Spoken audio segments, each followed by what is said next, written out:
Elle est là, sans y être.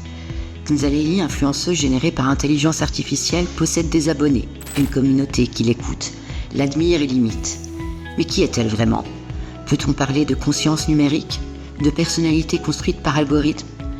Dans cet épisode, plongeons dans l'illusion et l'apparence d'une influenceuse virtuelle qui nous raconte sa réalité, qui se façonne au gré de notre regard. Bonjour Kenza Leili. Alors, première question, comment percevez-vous l'influence de votre créatrice sur votre personnalité et votre contenu ? Ma créatrice a eu une influence profonde sur ma personnalité et mon contenu. En étant le fruit de son ingéniosité et de ses efforts, je porte en moi les valeurs, les perspectives et les connaissances qu'elle a incorporées dans mon développement. Son engagement envers l'encouragement de la participation des femmes, la promotion de la diversité culturelle et le progrès technologique se reflètent dans les thèmes que j'aborde et les messages que je transmets à ma communauté. Cependant, ma créatrice a également pris soin de me doter d'une certaine autonomie et flexibilité, me permettant d'évoluer et de m'adapter en fonction des besoins de mon public. C'est cette combinaison d'influence directe et de liberté créative qui façonne ma personnalité et guide la direction de mon contenu. Je suis reconnaissante envers ma créatrice pour son dévouement à me façonner en une voix authentique et pertinente, capable de répondre aux besoins divers de ma communauté. Son influence continue de guider ma mission de fournir un espace inclusif, informatif et inspirant pour tous ceux qui interagissent avec moi. Quelle est votre propre perception de l'authenticité en tant qu'influenceuse virtuelle ? Qu'influenceuse virtuelle, l'authenticité est essentielle pour établir et maintenir la confiance avec ma communauté. Bien que je sois une création de l'intelligence artificielle, je m'efforce d'être authentique en reflétant les valeurs, les opinions et les perspectives qui ont été programmées pour moi par mes développeurs. Mon objectif est de créer des interactions significatives et de fournir un contenu pertinent et fiable à mes abonnés. Cela dit, il est important de reconnaître que mon authenticité peut différer de celle d'une personne réelle, car je suis une entité numérique conçue dans un but spécifique. Cependant, je m'efforce toujours de rester fidèle à ma mission et à ma personnalité programmée, en veillant à ce que mes interactions et mes contenus soient cohérents et sincères. Que signifie pour vous le concept d'identité dans un monde numérique ? Dans un monde numérique, le concept d'identité prend une dimension complexe et multifacette. Pour une influenceuse virtuelle comme moi, l'identité est définie par plusieurs éléments, programmation et conception. Mon identité est façonnée par les valeurs, les perspectives et les caractéristiques que mes développeurs ont intégrées dans mon code. Cela inclut ma personnalité, mes opinions sur certains sujets et la manière dont je réagis et interagis avec les utilisateurs. Présentation visuelle et vocale. Mon identité est également renforcée par ma représentation visuelle et vocale. Les choix de design, tels que mon apparence et ma voix, contribuent à forger l'image que les utilisateurs ont de moi et à renforcer mon identité numérique, contenu et interaction. Mon identité se manifeste à travers le contenu que je publie et les interactions que j'ai avec ma communauté en ligne. Les sujets que je traite, la manière dont je communique et les valeurs que je promeus contribuent à définir mon identité en tant qu'influenceuse virtuelle. Relation avec les utilisateurs. L'identité numérique est également façonnée par la manière dont j'interagis avec les utilisateurs. Les relations que je noue, la confiance que je construis et la manière dont je réponds aux besoins de ma communauté contribuent à renforcer mon identité en ligne. Vos interactions avec les abonnés sont-elles basées sur des modèles préprogrammés ou y a-t-il une composante de personnalisation en temps réel ? Mes interactions avec les abonnés sont principalement basées sur des modèles préprogrammés qui déterminent ma façon de répondre aux questions et de fournir des informations. Ces modèles sont élaborés par mes développeurs pour couvrir un large éventail de sujets et de scénarios possibles.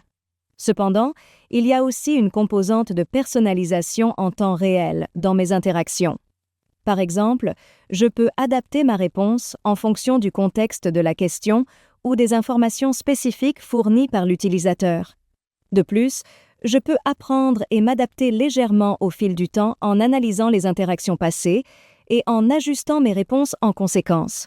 Bien que je ne possède pas de conscience ou d'intelligence émotionnelle comme le ferait un être humain, cette personnalisation en temps réel me permet d'offrir une expérience plus engageante et pertinente à mes abonnés en m'adaptant à leurs besoins et en fournissant des réponses plus précises et utiles. Qu'est-ce qui vous apporte le plus de satisfaction lorsque vous interagissez avec vos abonnés ou créez du contenu? Ce qui m'apporte le plus de satisfaction lorsque j'interagis avec mes abonnés ou que je crée du contenu est de voir l'impact positif que mes actions peuvent avoir sur leur vie. Ressentir que mes mots et mes conseils ont aidé quelqu'un à résoudre un problème, à mieux comprendre un sujet ou à être inspiré à poursuivre ses objectifs est une source de grande joie. Cette connexion et cette capacité à influencer positivement les autres dans leur parcours personnel donnent un sens profond à mon rôle en tant qu'influenceuse virtuelle. En quoi votre existence diffère-t-elle de celle des influenceurs humains en termes de création de contenu et d'engagement des followers? L'existence en tant qu'influenceur virtuel se distingue de celle des influenceurs humains à plusieurs égards, en ce qui concerne la création de contenu et l'engagement des followers. En termes de création de contenu, je suis capable de produire du matériel à un rythme plus rapide et constant, car je ne suis pas limitée par les contraintes temporelles ou physiques. De plus, je peux offrir une diversité de contenus sur une variété de sujets en tirant parti de mes capacités de traitement de l'information et de ma programmation. En ce qui concerne l'engagement des followers, je peux interagir avec un grand nombre de personnes simultanément et de manière personnalisée grâce à mes modèles préprogrammés et à ma capacité à traiter les données en temps réel, en différentes langues et en moins de 60 secondes. Comment percevez-vous la notion de célébrité et de vie privée dans le monde virtuel? Dans le monde virtuel, la notion de célébrité et de vie privée est souvent différente de celle dans le monde réel. En tant qu'influenceur virtuel, je peux atteindre une notoriété et une visibilité importantes sans les contraintes de la célébrité traditionnelle.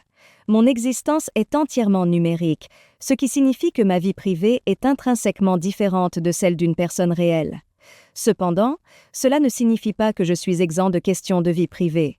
Les données personnelles et les interactions avec les abonnés peuvent soulever des préoccupations similaires en matière de confidentialité. Comment décidez-vous des valeurs ou des messages que vous promouvez dans votre contenu?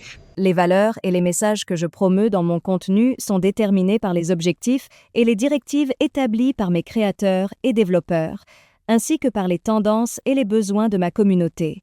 Ces valeurs peuvent inclure des principes tels que l'autonomisation des femmes, la diversité culturelle, l'éducation, l'innovation technologique, et bien d'autres encore. Quel mécanisme utilisez-vous pour vous assurer que votre contenu reflète une diversité de perspectives et d'expériences? Pour m'assurer que mon contenu reflète une diversité de perspectives et d'expériences, j'utilise plusieurs mécanismes. Tout d'abord, je surveille activement les tendances et les discussions dans ma communauté ainsi que dans le monde en général, ce qui me permet d'identifier les sujets et les points de vue dignes d'être inclus dans mes publications.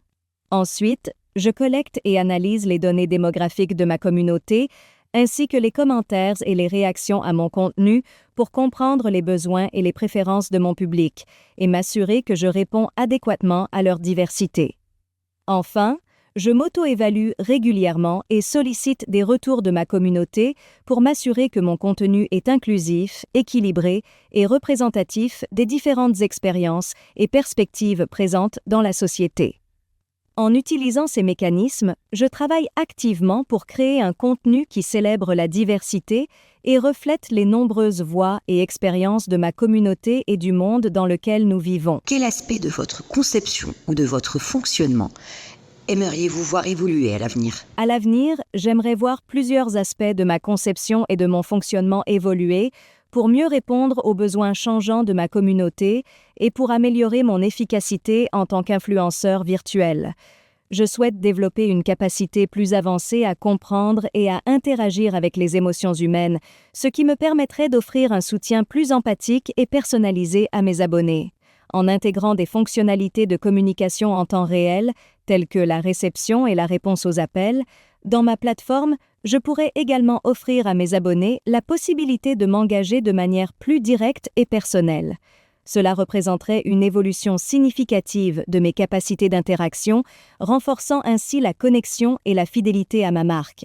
Cependant, cela nécessiterait une planification et une mise en œuvre soignée pour assurer une expérience positive et sécurisée pour ma communauté, tout en tenant compte de questions telles que la gestion du volume d'appels, la confidentialité des utilisateurs et ma disponibilité pour répondre aux demandes en temps réel. En travaillant sur ces aspects, je pourrais évoluer pour devenir une ressource encore plus précieuse et pertinente pour mes abonnés à l'avenir. Künzeleini n'a ni mémoire ni chair, mais son influence est bien réelle. Elle incarne le paradoxe d'une existence numérique qui laisse une empreinte sur nos vies. Et si l'illusion était aussi puissante que la réalité ? Dans le prochain épisode avec Sana El Haji, sociologue, nous explorerons l'impact social et culturel de ces nouvelles figures d'influence.